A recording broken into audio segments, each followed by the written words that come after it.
Is it just all football, or do you go out and dinners, or do you do... As a team, we spend a lot of time together throughout the training week. And stuff. You do, like, be small pockets of time.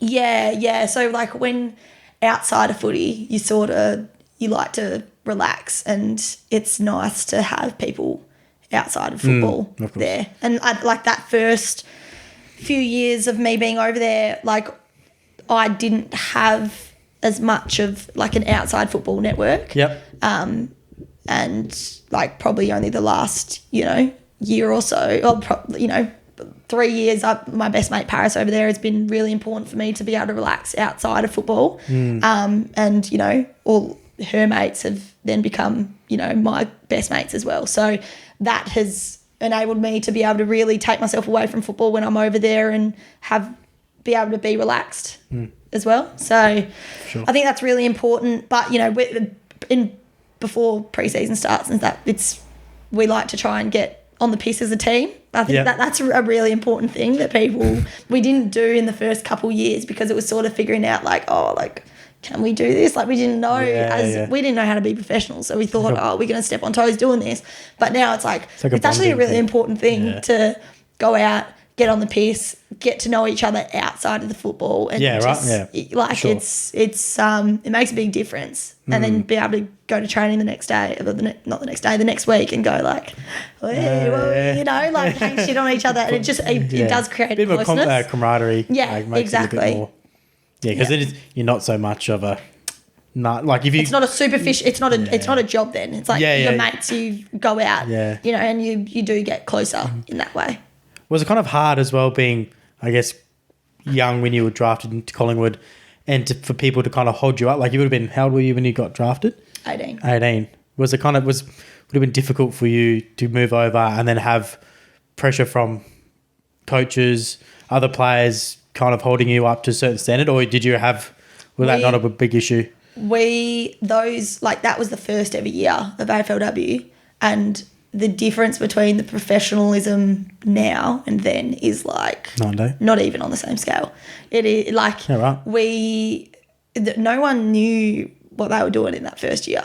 Like, I look back and I'm like that was terrible. It was not a good program. You know what I mean? It wasn't. But I think people didn't know what they were meant to be doing, or like how to be a professional athlete, So like, I didn't know. We had like 45-minute gym sessions a week, in pre-season as well.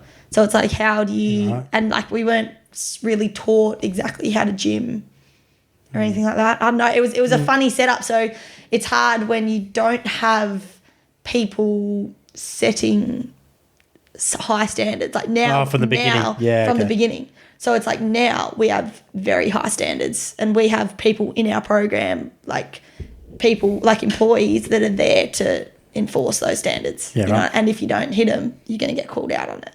So that's the difference between when I was 18 and now. And now that I'm older and I've seen that difference, I'm now someone that has to enforce that as well, and try and be that leader to, even though I'm only 23, we're a young side. So we've, I am considered, I've played all 5 years. I'm considered one of the veterans now, as scary as that is. It's like you're going to be looked on to set a standard. Oh, yeah. So it's nice that I can actually play good footy now, and so it's not all talk. Because you feel shit. You don't want to talk up when you're not, like, you don't want to talk the talk and not walk the walk, You don't want to talk up if you're playing shit. And that's like probably been a thing of mine previously, is like, I'm not performing, so why would I say anything? Because anytime anyone does, you go, fuck off, mate. You're not, you're not doing it. Why would I listen to you? So if you're someone that can perform and actually deliver, then you feel a bit better talking up about it. You feel like you're in a position where you can pull people up. But otherwise, it's like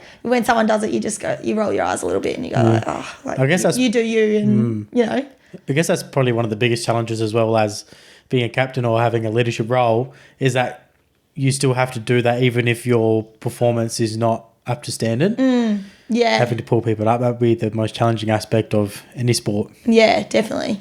Yeah. Do you have, well, it's also interesting, going back, we had Kelly Gibson on the podcast, and obviously she was a part of the Crows inaugural premiership, and she said the exact same thing about when they first came into the competition. It was just like from the professionalism from what it was then to where it is now. They were just essentially, they just had no idea where they were. Yeah. Where they were or where they were going to be. There was no expectation. They just they just had a certain game plan that ended up winning. Yeah, definitely. They had talent that year, and like they are a great team. They were the most talented team that year.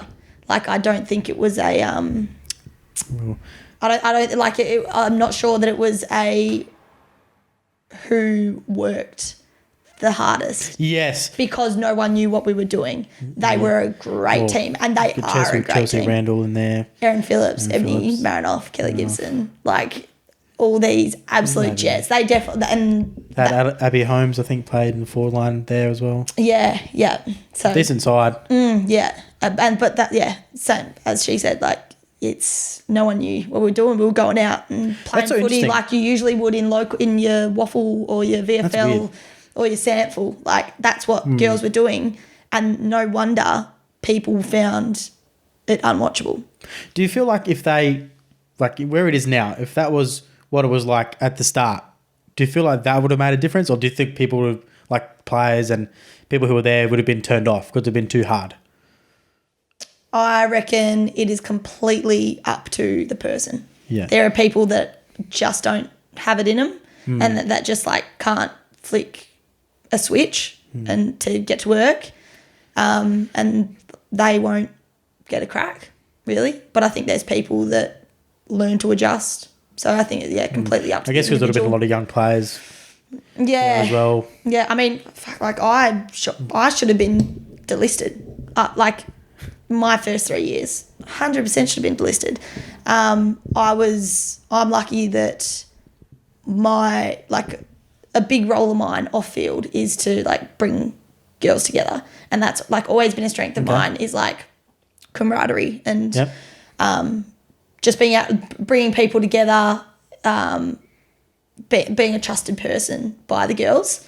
And I think that got me a long way that first 3 years. You feel like that's safe? 100% having a really good relationship with the coaches and with all the girls.